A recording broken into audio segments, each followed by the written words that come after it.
All right, I'm going to go ahead and call the July Planning Commission meeting to order. We'd like to welcome everybody. We're going to start off with that normal housekeeping item we have of minutes of the June meeting.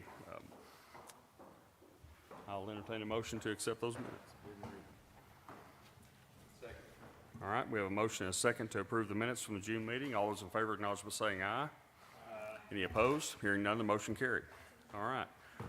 Old business.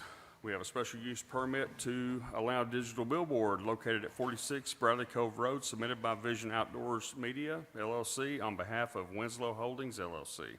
Sarah, take it away. Yes, good evening.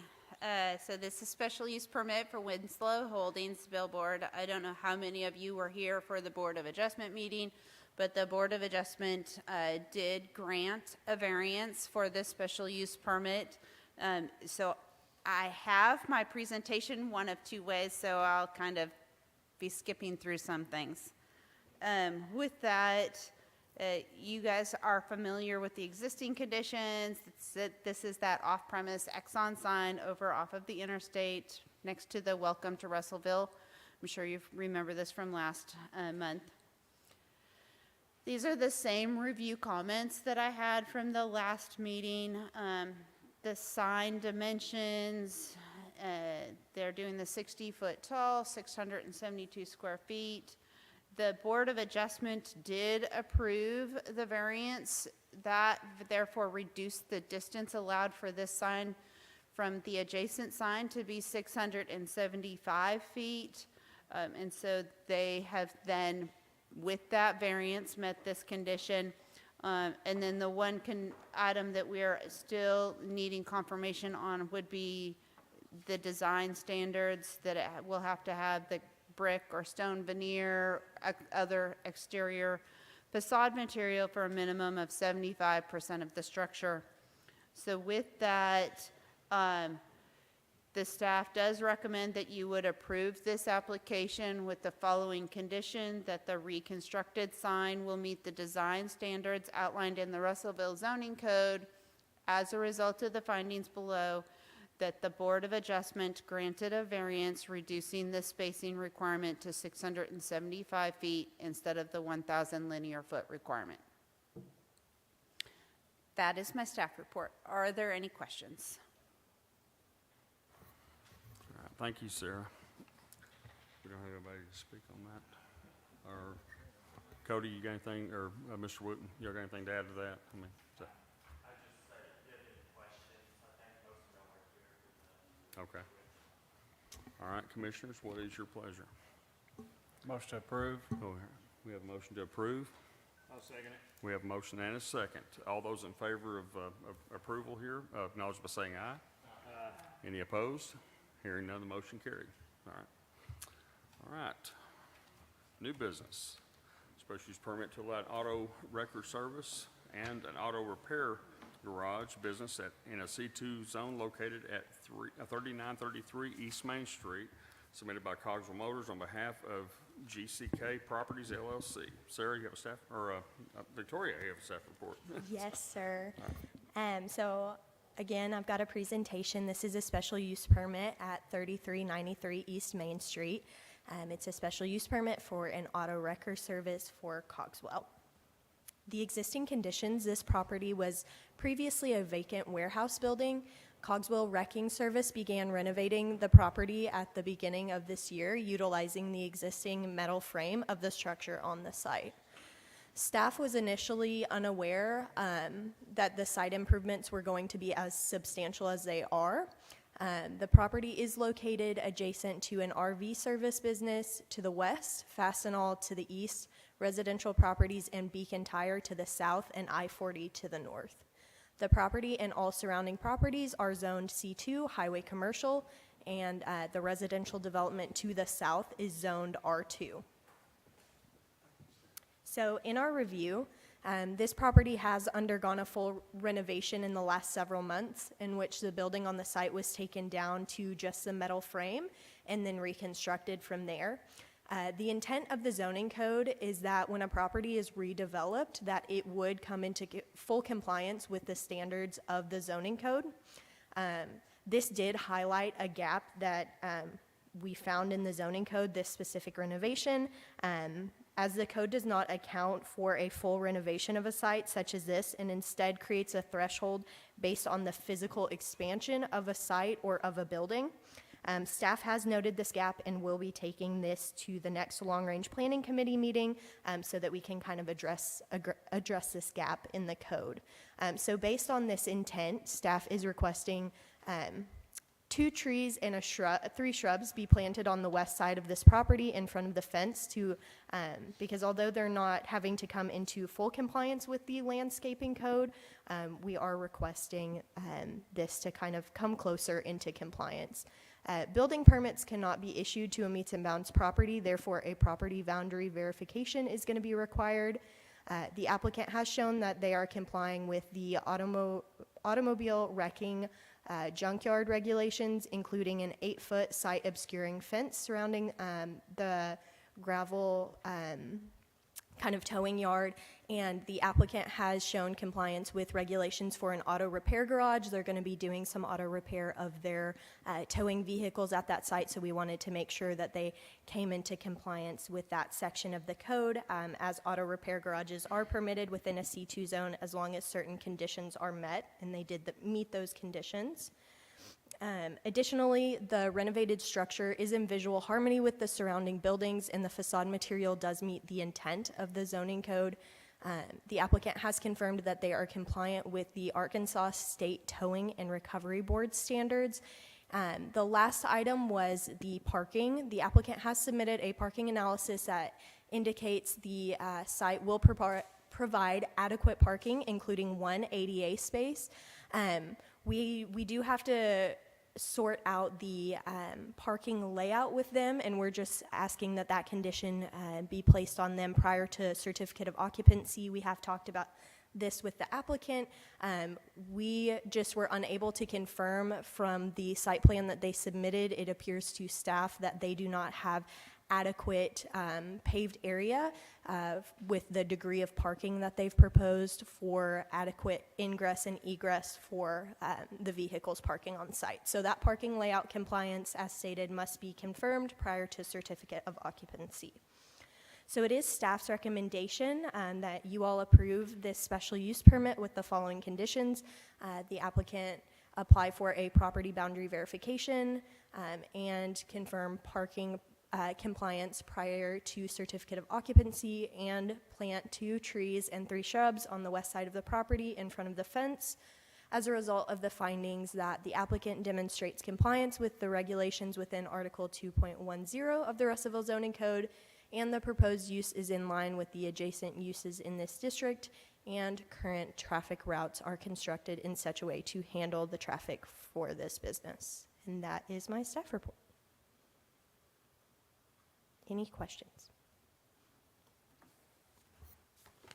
All right, thank you, Victoria.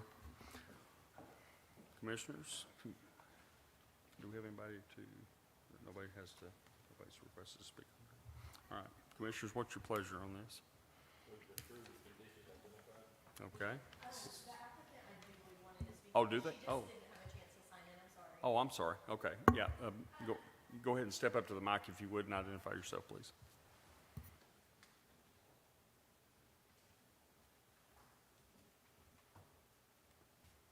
Our contractor drew the required, Laura Drown. Our contractor drew the required trees and shrubs into the plans, but he's put them in front of the building instead of in front of the fence. I'm sure to help us as far as less concrete to pour, save us some money. But also, it's easier to maintain over there. The wrecker yard itself, we're going to be constantly having to spray Roundup and to keep that neat and clean and keep the weeds out. It would just be easier to maintain if we're allowed to put those in front of the building as drawn instead of in front of that fence. Thank you.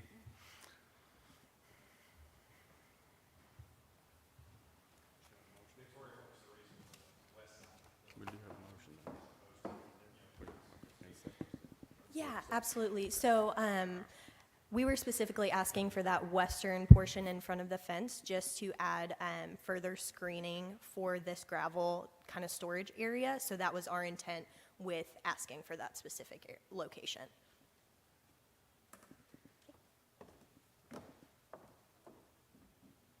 All right, we do have a motion. We don't have a second. Do I hear a second? I'll second it. Okay. We have a motion to approve the special use permit. All those in favor, acknowledge by saying aye. Aye. Any opposed? Hearing none, the motion carried. Okay, all right. Item number 2, renovation of the, Commissioner? Yes. Was that with the recommendations from yes, staff? yes, it was. Okay, It was recommendation from staff. okay, thank you. All right. Item number 2, renovation to the Hudson Harbor PUD located off of Marina Road, submitted by Barrett and Associates on behalf of Will and Laura Wetzel and Butler Family Properties. Sarah, you have a staff report on that? Yes, sir. I believe you are all very familiar with Hudson Harbor PUD. As you know, it's a planned unit development, so anytime they propose to make any changes that are not consistent with the original approval, they do have to go back through this process, through Planning Commission to City Council. So this is a recommendation from you all to City Council. I do have some images on this slide here of some of the styles of the homes that they are looking at with that siding request here of Everlast siding. So I wanted to just go over planned unit developments. We may see this again, maybe not, but it does allow for flexibility in land use. So developers can propose a mix of uses, recreational spaces, and allowing for a more diverse and integrated community, enabling developers to create unique and innovative projects that may not be feasible otherwise. Design and aesthetic control, PUDs do allow developers to have a greater control over the design and aesthetics of the development. They can create a cohesive and distinctive look by implementing specific architectural styles, landscaping, and materials throughout the project, which may enhance the overall quality of the community. Community amenities and open spaces, so they can incorporate those into the development, creating a more attractive and desirable living environment, fostering a sense of community for the residents. And so those are just some of the features, and I did want to just go over that quickly as we're considering this, because this really falls into that category of design and aesthetic control. The existing conditions, all of the public infrastructure has been done. There have been issued 8 building permits, and 4 of those structures are complete. There are 20 home sites within the PUD, and this is the PUD, and all surrounding area is R1. So this PUD was originally approved under Ordinance 2319 with conditions that included 4 floor plans ranging in sizes from 1382 to 1724 to be built with stone and clad materials. Decorative lighting shall be installed, landscaping throughout the site, and the layout included open space with access to Lake Dardanelle and a gazebo. Ordinance 2409 amended Ordinance 2319 to allow for additional housing units and to include the addition of decks. And now here we are, we want to add one more siding material to allow Everlast composite siding. The purpose of this development is to promote diverse aesthetics within the community while preserving a distinct and personalized appearance through the approved material. Moreover, feedback from the neighboring community influenced the final selection of materials incorporated into the PUD. Ordinarily, the city does lack the authority to govern materials used in single-family homes. However, once they transitioned this from single-family to PUD, we had the enhanced authority to regulate aspects such as the facade materials. The addition of an additional facade material will not detract from the development, nor would it reduce the design and aesthetic control requested by the original developer. The developer is requesting to add this material as a way to create unique and innovative development, and in an effort to allow the developer the option of this additional facade material, we could look at adding the following conditions to ensure that those original aesthetic controls and intent remain intact. So we can say approved facade material would be updated to read Everlast composite siding, brick, and rock. Everlast composite siding shall not be installed on adjacent structures. And at a minimum, all facades must utilize 2 of the approved siding options with the option to include all 3. When homes exhibit distinct appearances from neighboring structures, they become more visually appealing. Therefore, from a planning perspective, we should consider adding these items, or this item. So it is staff's recommendation that we do forward this application to update the original approval to include the following conditions. Ordinance 2319 and Amendment Ordinance 2409 remain in effect. Approved facade material is updated to read Everlast composite siding, brick, and rock. Everlast composite siding shall not be installed on adjacent structures, and at a minimum, all facades must utilize 2 of the approved siding options with the option to include all 3. As a result of the findings that the intent of the proposal meets the intent of the original approval to maintain the aesthetics of the community, Everlast composite siding does not detract from the original intent, and the subdivision has been constructed in compliance with the original approval. Are there any questions?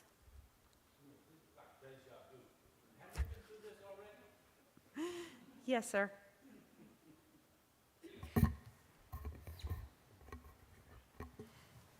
Thank you, Sarah. Dave, you got anything to add to that, or Will? You what? The new owners, okay. Will Wetzel, ladies and gentlemen. Hey guys, Will Wetzel here on behalf of my wife Laura and Shane and Mel Butler. Back a couple of months ago, the former developer was trying to unload this project, I guess, and I was the one gullible enough to take on this adventure. So, and since then yeah, there you go. Since then I brought in Shane and Mel. They purchased a few of these lots, and we've already started digging footings on a few different places. So our intent is, I like the idea of this division and this development, but when we all set off on this venture 10 years ago, probably getting close to 10 years ago, the design was good at that time.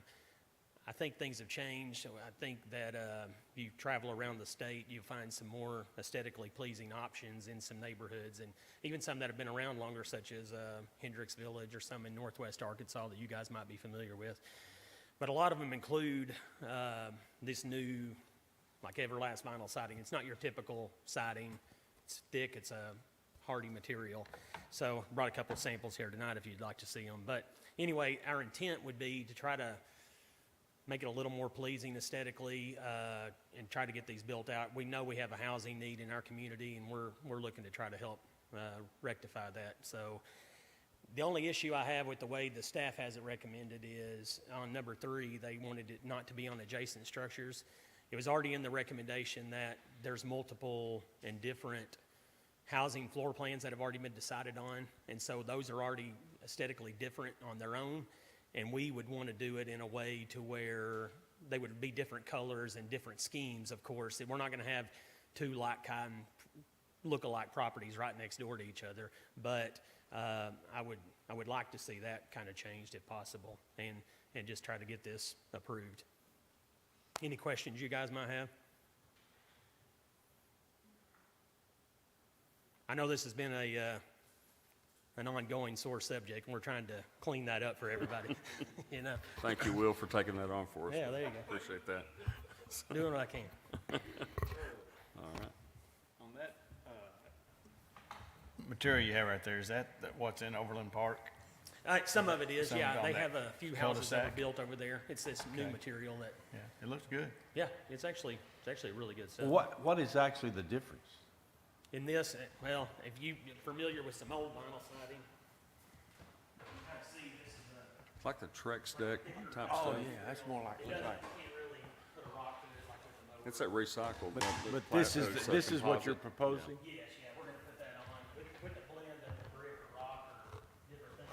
And it can be different colors. I mean, those are just A lot better. like make shingles out of that stuff too, by the way. Yeah, they do. Yeah, it's actually really good material. Well, That's what I use on your awnings, which is 500 building. Yeah, there you go. I don't have a problem with that. It's good stuff. You gonna tear them off? The old onions, maybe. That's another meeting down the road. I don't have a problem. I don't see that 6 1/2 doesn't. All right. Dave, you got anything to add to that, or you good? All right. Thank you, Will. Appreciate you. Go ahead. Yep. Yes, sir.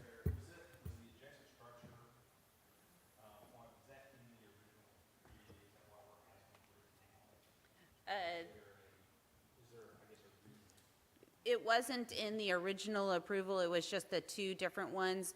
But as we were adding this third material, that's the same recommendation that we had last time when we were trying to get the Everlast siding through. It's just to help create that varied look between structures. And I think we want that also, but it's just, we're gonna keep, but if you go back to like they were originally intended to be built, it really kind of can date them to an extent, and I think these, we already have a lot of activity, a lot of people, we got people lined up waiting on them, to be built, so we got some people excited about the plan. All right, thanks, Will. Commissioners, talk to me.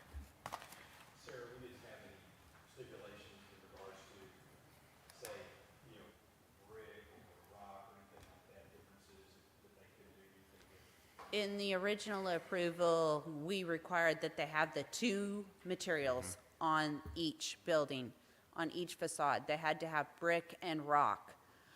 And so we retained that at a minimum, all facades must utilize two of the approved siding options, which is different from the last time you heard this, because we were saying if they added the Everlast siding, that they then had to have all three of them had to be on the facade. And we're saying it can just be the two of them. It's going to be Everlast and rock, or it'll be Everlast and brick, or it'll be rock and brick, but they always have to have two different materials on the front. I'll make a motion to approve,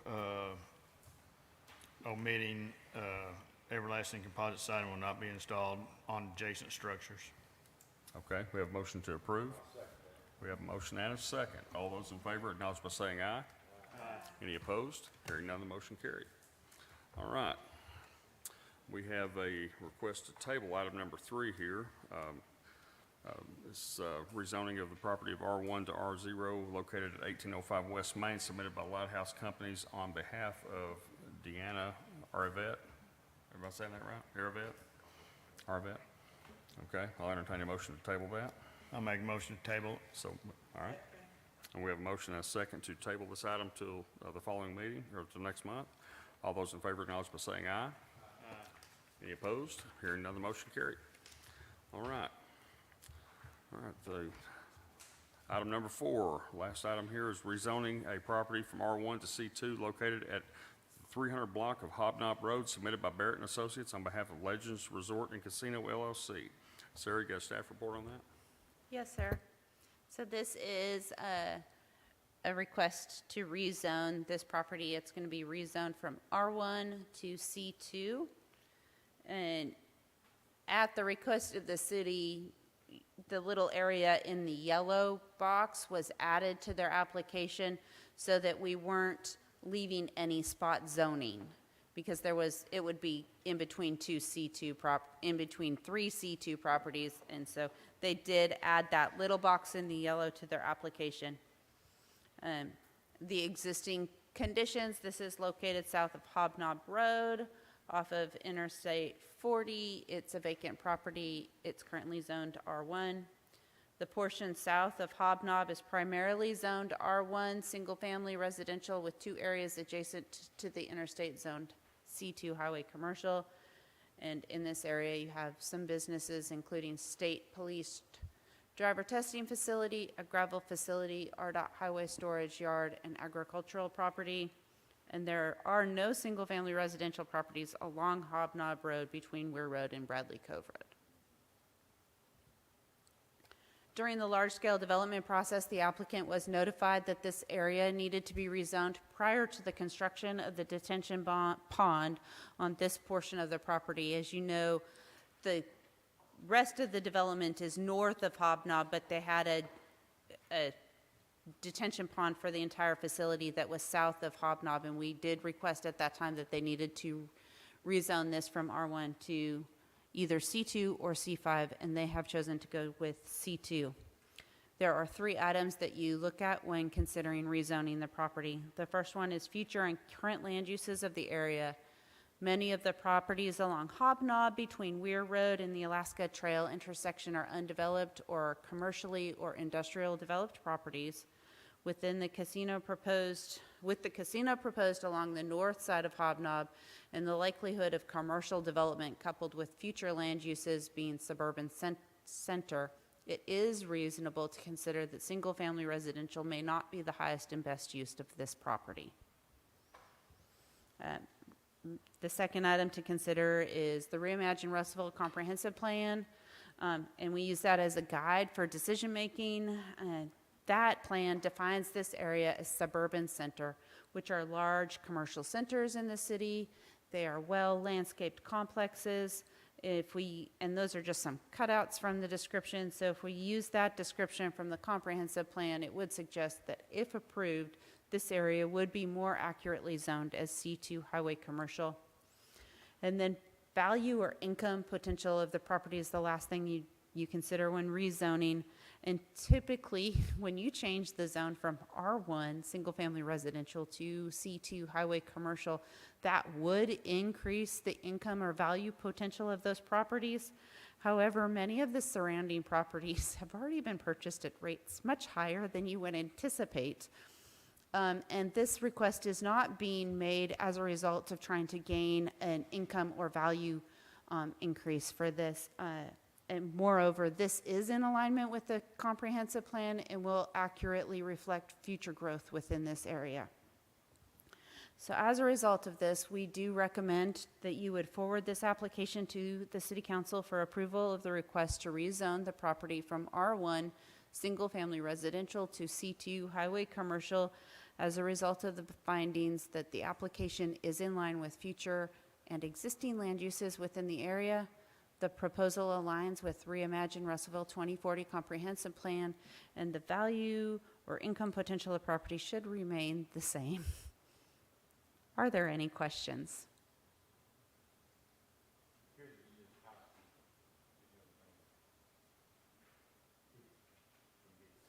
Yes, sir.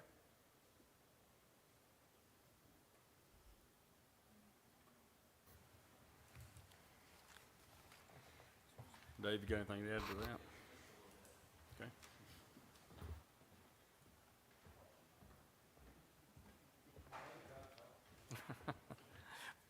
For the record, David Garza with Barrett and Associates. Yes, it is true that with the large-scale development, it was requested that this property be rezoned to C2 because what was going to be built on there was a detention pond. Now, a detention pond can go practically in any zone, but the owners agreed, yeah, that's a good and best use for that property for zoning. And so they're moving forward with the recommendations that the staff had brought forward in that large-scale development. And so we're just following that process right now to go ahead and get it rezoned. That's all I have. Right. Thanks, Dave. Sure. Does anybody, we don't have anybody signed up to speak. Does anybody else have anything to add? Y'all, everybody good? Okay. All right, we have a motion to approve. All right, we have a motion and a second to approve this request. All those in favor acknowledge by saying aye. Aye. Any opposed? Hearing none, the motion carried. And we are adjourned. Oh, No, Wait. go ahead, Sarah, go I ahead. just, if you have not heard, I did want to quickly report that the city of Russellville was awarded the RAISE grant. I did report to you all earlier about that trail system that's going to go from Gum Street all the way down to Lock and Dam Park, from the junior high all the way over to Valley Park Center. And we did receive notice that we were awarded that grant. And so I just wanted to let you all know, so thank you.